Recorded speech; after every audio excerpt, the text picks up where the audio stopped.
Andrew McCart, IFL TV, proudly sponsored by Everlast. I'm here with Suga Hill, coach of the heavyweight champion of the world, Tyson Fury. Suga, how's things? How are you enjoying? Well, you're enjoying them fries right there, but how are you enjoying Dallas? Okay, no, the fries are delicious. I'm happy to be here. These are actually Prince fries, Tyson's son. Don't like leave food laying around, so I'm gonna help him out a little bit. You know, so. She's gonna bring your card back. Okay. Yeah, so I'm here. I'm enjoying it, enjoying being around the atmosphere of this big fight. And I want to talk about you and Tyson Fury. Now I've seen you and Tyson Fury working hard out in Vegas. You're training really hard. Are you training hard for a fight? Now we know the fight that we all want to see. Yes, sir. We are training hard for the fight. Who said that? Well, Tyson, you know what Tyson's like. He said he's here on vacation now. I am too. Don't put me here on vacation. I'm training for a fight. Is Tyson training for the biggest fight? I'm gonna finish those fries off too. Okay. No, we just working out. It's called working out. It's called staying in shape, as a fighter should do. But as a coach of Tyson Fury, your fight has been out the ring for 15 months. How anxious are you to get this fight over the line, to finally get Tyson in the ring? Because the longer it goes on, it's the more ring rust.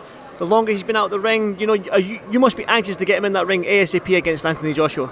I'm anxious to get him in the ring with anybody. It doesn't matter who it is at this point. Like you said, it's been long enough. So just put him in the ring with whoever. It doesn't make me that much of a difference. He would like to fight. He would like to showcase some more of his talents that he has. And, you know, he wants to just be excited. He wants to stay busy. He wants to get knockouts. I'm not going to disagree with him on that either. That's the Kronk way. We all know the Kronk way. Andy Lee had the Kronk style. We remember. So that's the Kronk way. Knockouts, right? That's right. If and when this fight gets over the line, I know Anthony Joshua is not similar to Wilder. He's more of a boxer, but he does carry that power and stuff like that. Can we see the Kronk style against somebody that Joshua who can box and fight? Can we see like Tyson Fury put it on Joshua like we did against Wilder in the second fight?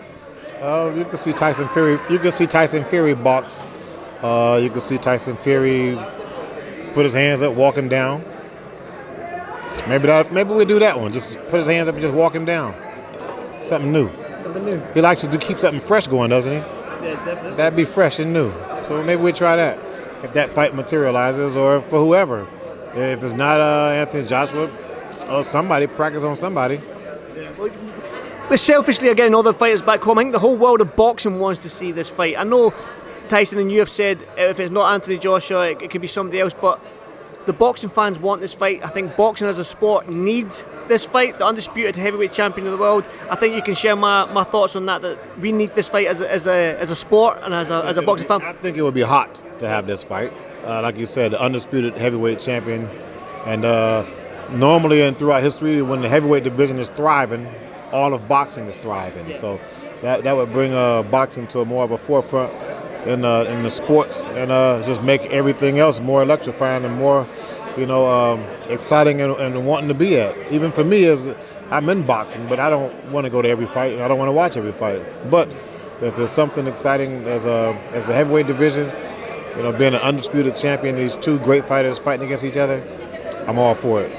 Have you got a message for Eddie Hearn and Anthony Joshua about get this fight over the line? Would you like to say anything to them, if you could say anything to them? Anything that hasn't been said already, no. I can't say anything to them. Something I say is not going to make that happen. So I just save it. I just save it for when me and Tyson are talking. Well, you and Tyson have done a lot of talking on social media. I've seen your Instagram stories. Sugar, the Versace shirts, the Versace gowns, walking around the MGM, walking around the casinos. Man, you look like ballers out there, you and Tyson, man. You just having a good time out there? Like basketballers, ballers. Ballers, yeah. Just having a good time, enjoying ourselves, having some fun. He works hard, I work hard, and at some point you gotta relax. You can't just work hard all the time. I believe it'll just wear your body down. You have to take some kind of a break. So we'll train hard in the day, and then during the evening we'll have a nice dinner. Hey, how much? Tell everybody on the camera, how much did you run up on Tyson's bill? Last night, $1,000. That was just you. Yeah, it was just me, 1,000, and that's without alcohol, anything. I mean, most of the time the bill is expensive because if somebody ordered drinks or something like that. But this bill was no alcohol at all. was $1,000. I'm impressed, Sugar. I'm very impressed. Okay. Hey, you got to eat, right? Definitely. Well, let's talk about why we're here in Dallas.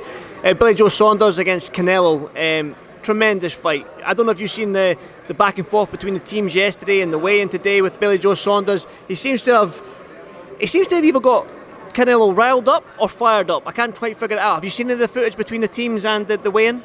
No, I just got here, casually strolled in, and I haven't seen anything exciting so far, except for when Canelo Alvarez walked by when we were sitting here earlier, I guess from coming out the workout room, and Tyson Fury hollers out, "There's only one Billy Joe Saunders."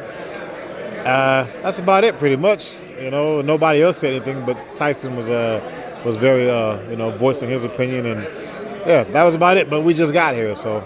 What's your thoughts on the fight itself, then, Billy Joe Saunders against Canelo? Billy Joe Saunders, southpaw.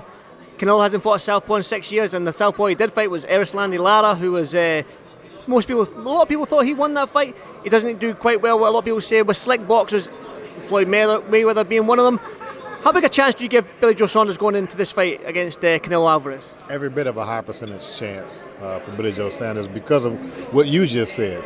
Canelo being in there with those type of fighters, Floyd Mayweather, Erislandy Lara, and now you have a Billy Joe Saunders, which is very, very slick, underrated because he stays under the radar, but he's always been winning. He's always been up for those challenges, and that's the big surprise I believe that's going to have one of the biggest effects in this fight is Billy Joe's ability to know how to win and to get up for these big fights, whereas other fighters maybe not able to get up for that big fight. It only matters when you got the big fights and when you're on the main stage. That's it.